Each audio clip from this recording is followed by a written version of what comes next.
Well, it's time for Community Corner, where we're going to highlight those stories that teach, inspire, and help us to learn a little bit more about our neighbors here in Metro Atlanta. I'm Ron Jones.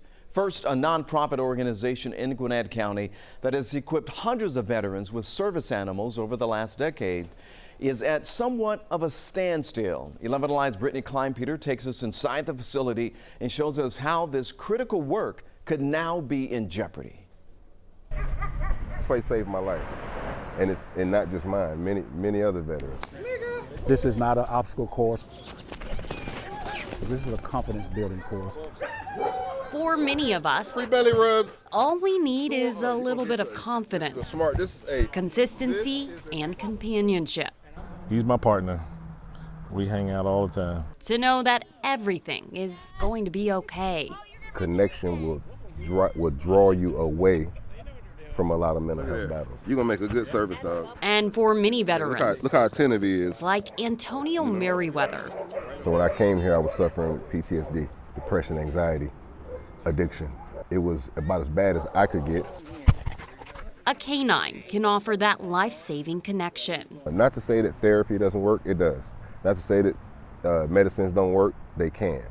But this was the piece of the puzzle that was missing. So the one with the ball in the mouth is Bubbles? And that's why Bubbles. Blake Top Dog Rashad dedicated his career to helping veterans find that. I suffered from anxiety and depression all my life. I always realized that I was a lot more calmer when I was around a dog.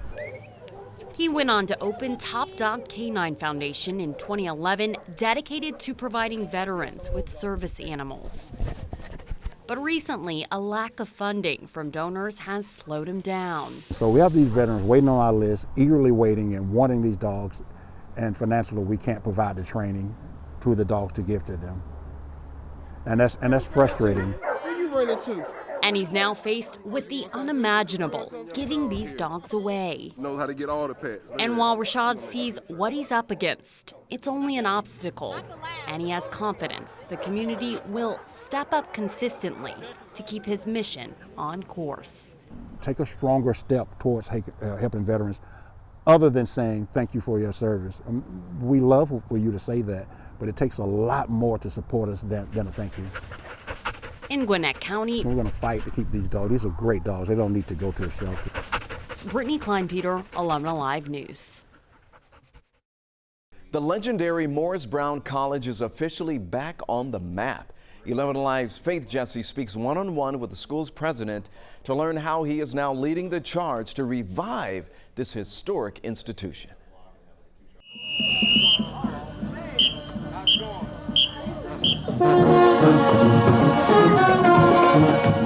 It's just a very authentic spirit and a very authentic energy here.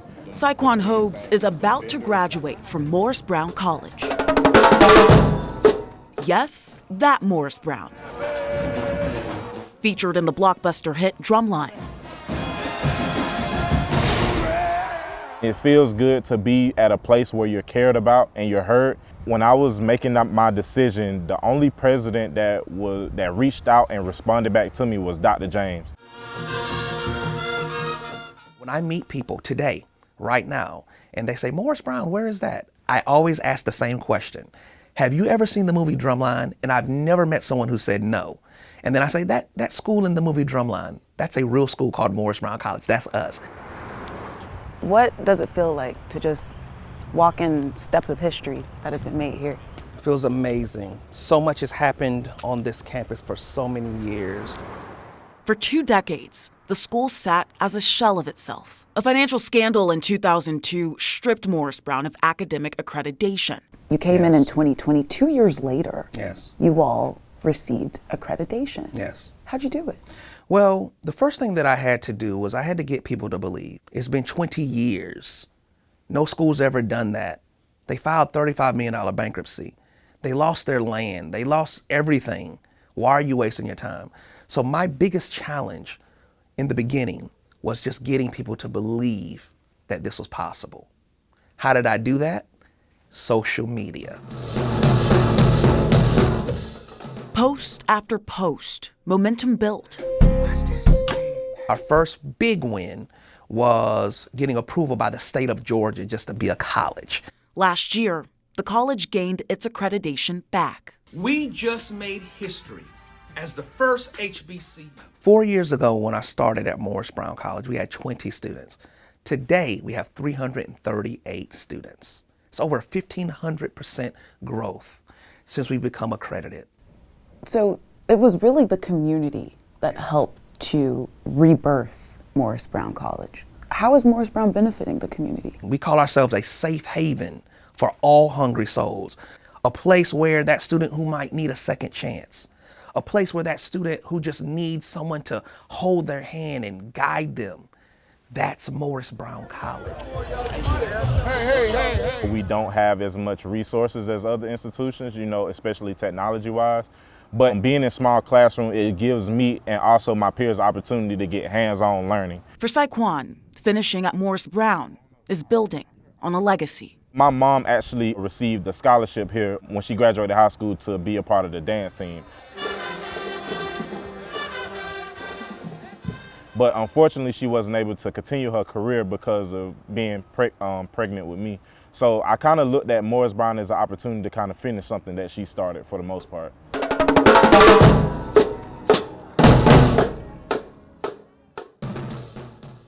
The first and only in the state, the NICU at Children's Healthcare of Atlanta Eggleston Hospital is celebrating a brand new recognition. Children's announced that it is the only 4-level NICU in Georgia, meaning it provides the top-level neonatal care. 11 Alive's Molly Oak takes us inside to see what this means for the families it serves. Doctors say the highest levels of care are happening right inside of Children's. Now they have the recognition to prove it. This NICU is the only one in the state verified by the Georgia Department of Public Health as a level 4 neonatal care center. Yeah, he's got some strength to him already. Sometimes the strongest babies, He'll fight getting his diaper changed too, walk those legs in place. come in the tiniest packages. He's a fighter. He's a special little kid. He is a miracle in every sense of the term. Ezekiel is a little more than a month old, holding tightly with all his fingers and toes The toe hug. to his dad, Jared Beck. When he was born, he was in a lot rougher shape than we anticipated. The Beck family knew their youngest would end up at the Children's NICU at Eggleston. Wish I could hold him for you. Ezekiel was born a month early and coming before immediately getting transferred to Children's. We're definitely out of our element down here, but at the same time, thankful to be here. Thankful because this NICU is the only one in the state verified by Georgia DPH to provide level 4 neonatal care. It talks about what qualifications do the physicians need. It really is talking about validating the expertise of the entire team. Dr. Brenda Poindexter, Chief of Neonatology for Children, says the recognition is new, but the care is the same, giving every kid a fighting chance. This has been the unit where the most complicated and, really most critically ill neonates in the state are coming. Which is why the Becks continue to drive 40 miles every day to be here with Ezekiel. He's got his boxing shorts. Dressed as a tiny but mighty boxer for Halloween. He was proving us wrong before he was born. He's been proving us wrong week by week. A fighter, indeed. Yeah, absolutely. Absolutely. So many schools and businesses are a huge part of making a difference. Greater Atlanta Christian School is already collecting cans and other donations. 11 Alive's Ariane Moniz found out how they plan to continue their tradition of helping the Salvation Army feed families year-round. The sounds of giving can already be heard through the halls of Greater Atlanta Christian School. Every note played by the Salvation Army Southern Territorial Band falling on the ears of students eager to help their community.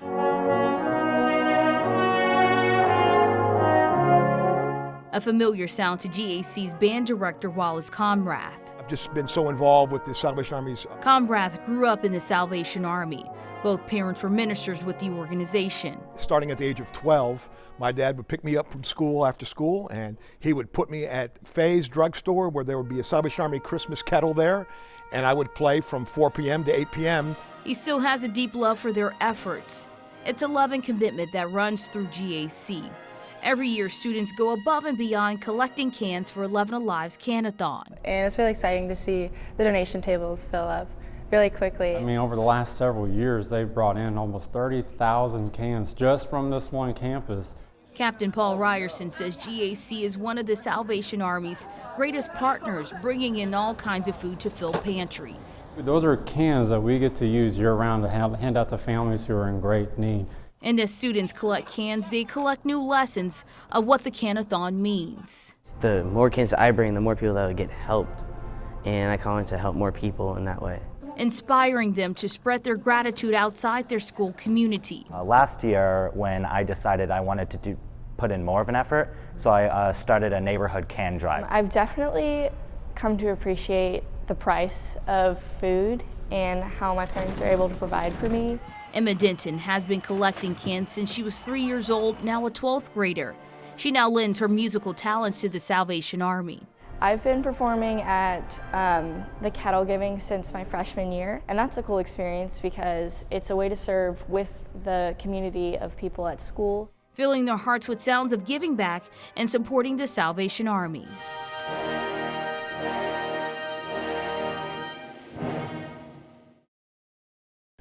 Well, as you know, our team's going to be in position in these 4 locations on December 1st, collecting canned goods and non-perishable food items.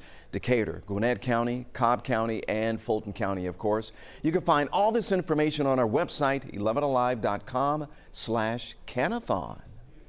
A 7th grader in Atlanta is working towards a life-changing goal.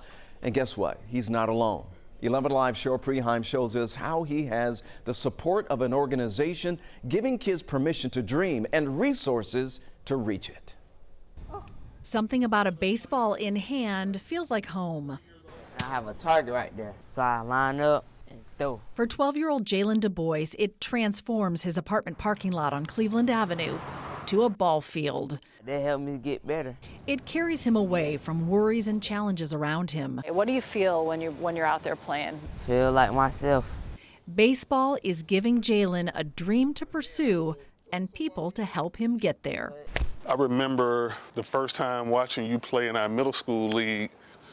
You look like a major leaguer on the mound. That is saying a lot from someone who scouted and developed pros. This is where you grew up. I would go outside and I would practice very much like Jalen. I had a stick, I had rocks, throw them up in the air, hit them. C.J. Stewart went from Zone 1, Bankhead, to playing for the Chicago Cubs. Jalen Du Bois can play Major League Baseball. He has some barriers. We see them, and then we create opportunities for him to overcome those barriers. It's what CJ and Kelly Stewart's organization has been doing for 16 years. Our mission is to use these sports to teach them how to overcome what we call the 3 curveballs that threaten their success, which are crime, poverty, and racism. If you're born into poverty in the city of Atlanta, you have about a 4% chance of making it out.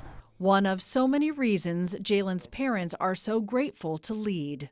It keeps his mind focused on what he needs to do more so than what's going on out here in the street. The games, the shooting, baseball is a motivation for him. There was no Little League or coaching until now, but Jalen's strength has always been there. He was 1 when he threw a toy car and shattered a TV. And he's been throwing ever since. His throws still do some damage. Just ask his dad. Jalen's family and neighbors see him putting in the work, and they are cheering him on. You're going to be an inspiration to a whole lot of people, man. So keep up the good work. I love it. It's awesome. Research shows between the ages of 8 and 14, girls' confidence drops by 30%. That's why an organization is helping girls restore that confidence. As Christy Diaz reports, Girl Talk empowers young girls with voices that they will actually listen to, their peers.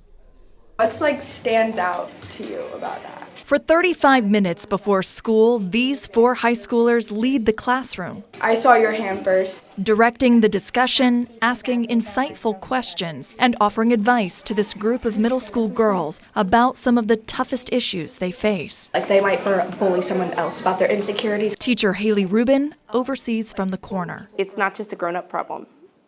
Stress and anxiety and changing friend groups. It's support coming from people who have been there recently enough to see themselves in the experience. It's called Girl Talk. It started in Atlanta 21 years ago, inspired by a middle schooler who was having a hard time. The goal? Use peer-to-peer mentoring to help arm middle school girls with tools to deal with the daily pressures of life, like bullying, social media, and stress. I'll not speak badly about myself or others. Lauren Hudson just started 6th grade. She comes to Girl Talk every Friday. It's helped me with stress and talking my feelings out. Why does it feel so much easier to talk to the high school girls that are standing here in Girl Talk? Because they've been through this already, and so they've also done Girl Talk, so they know what we're all going through.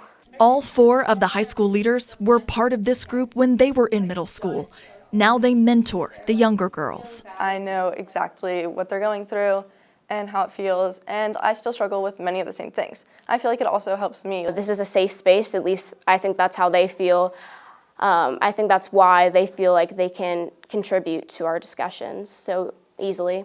The organization says 92% of girls who participate report an increase in their confidence. That confidence that I've gotten from Girl Talk has helped me in school, with public speaking, group projects. In general, I think I've become a more confident person because of it.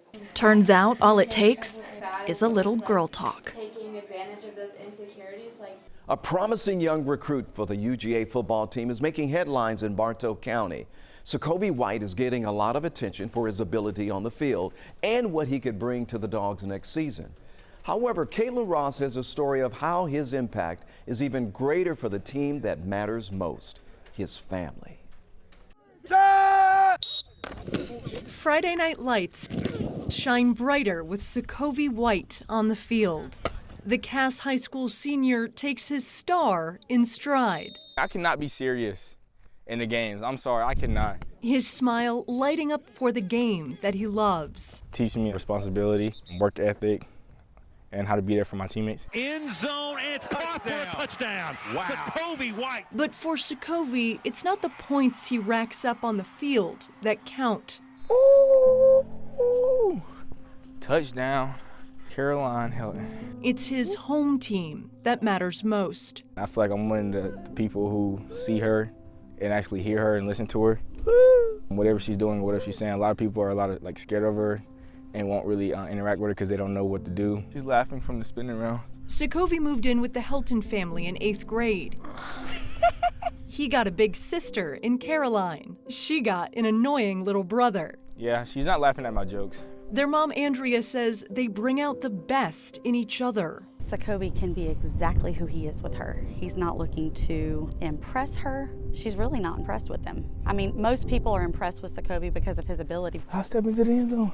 But it's his ability to connect with Caroline that makes her most proud. He notices her, and he doesn't have to. And she loves him for no other reason than he's just who he is. And I think they both need that from each other. She really does humble him. She really does. Yeah, because she doesn't laugh at all my jokes. Coach Steve Gates says Caroline makes Sokovie a better player. Sokovie's in our lives. He's made me a better person, a better coach, a better dad, a better father. So I've learned so much from him. He knows Sokovie's star is going to continue to rise. I've come a long, long way. I think we'll see Sokovie White on Sundays in about 4 years. But Caroline will always bring him back down to earth. I feel like she can feel what I do and how she feels about me and how I feel about her. Caroline will always bring him home.